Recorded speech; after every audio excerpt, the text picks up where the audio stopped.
His chance for revenge comes, though, when the goblins who killed his cousin start rushing in. They have a cave troll. We have a duel. The team battle strikes Kidney Stone. Okay, how did Merry and Pippin not see him there? But they have to battle an even bigger foe, a fiery beast called the Balrog. Dark fire will not avail you! Flame of Udun! The Balrog looks good, but I will say, I wish they mixed CG with something that was actually there, like a puppet or stop motion or something. He looks just a little too much like a World of Warcraft boss. You shall not pass! Thanks, every teacher in high school! Gandalf defeats the Balrog, but the Balrog pulls him down with it. They stop the hobbits from helping him due to the literal nothing shooting at them right now. And Gandalf falls to his death. Fly, you fools! Oh no! This tears the team apart, but they do manage to make their way to Lothlorien, where Galadriel, played by Cate Blanchett, is waiting. Our heroes grieve for their fallen hero, if that's what you can call this weird line delivery. What do they say about him? I have not the heart to tell you. For me, the grief is still too near. You said that like your Amazon package is coming a day late. While Frodo looks into the fountain that shows things that could come to be. The Fellowship is breaking. He will try to take the ring. You know of whom I speak. You need to kill Pippin. The next day they're on their way where they encounter the most epic toll stop ever constructed. Long have I desired to look upon the kings of old. My kin. Let's follow it up with this really dated frame rate effect that looked terrible back then and looks even worse now.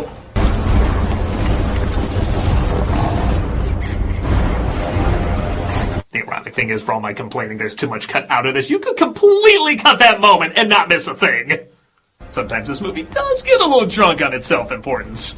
Other times, though, they represent it perfect. I'm really not kidding when I say I'm shocked Ian McKellen got an Oscar nod, but not Sean Bean. He so easily could have been one note, but he really brings out a tortured humanity to this character that is corrupted by the power of the ring, but for a very noble cause to save his people. To let that fear drive us to destroy what hope we have. I ask only for the strength to defend my people. For all the bitching the character does, they know how to balance it out with real human moments, too. He really does feel like a completely fleshed out character. Give them a moment, for pity's sake! Our paths will lead us there, and the Tower Guard shall take up the call. The Lords of Gondor have returned. The look on his face when he realizes he single-handedly destroyed the Fellowship by trying to take the ring is so heartbreaking.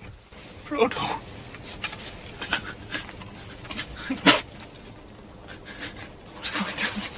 This was really more of a Faramir move. Aragorn as well sees he's tempted by the ring and fears, because of his family blood, that he'll eventually take it too. So he lets Frodo go alone just as the Orcai, or plus if you will, attack. What's he doing? He's leaving. Despite the book ending a little earlier, they do a good job wrapping this all up as the climax. Everybody's given a good moment to go out on, as well as a decent to be continued, with once again Boromir being the most powerful. I will give a battle that'll be worth a song, even if it's called the Feisty Little Pincushion!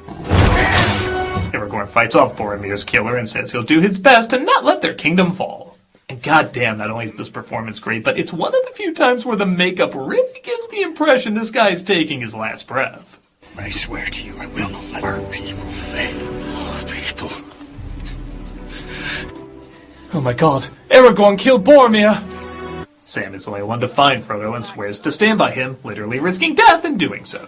I made a promise, Mr. Frodo. Don't you leave him, Samwise Gamgee. I also don't think it's an accident Sam quotes the promise Gandalf had him make just as Frodo was thinking of his own words of wisdom from him. It shows how dedicated they are not only to each other, but also to his memory.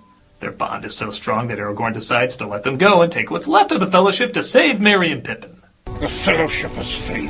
What if we hold true to each other? Don't touch me. That is handsome, Orc. It ends with Sam and Frodo looking over the perilous journey that lies ahead of them. I'm glad you're with me. You know, Mr. Frodo, what do you say we chuck it in that puddle and tell everyone we traveled all the way? You read my mind, Sam. And that was was The Fellowship of the Ring. I have issues like any Tolkien fan is going to, but it's still a pretty damn impressive accomplishment. The problems I have, I do excuse a little more because you could argue it's a proof of concept film. For something this grand and expensive and building up 2 more installments, you needed something that could reach the majority of people, yet still stay true to what the source material was. And I think this film not only does that, but it does succeed at it. I didn't even have a chance to talk about the stellar cinematography, the combination of practical and CG effects, and the unbelievable music.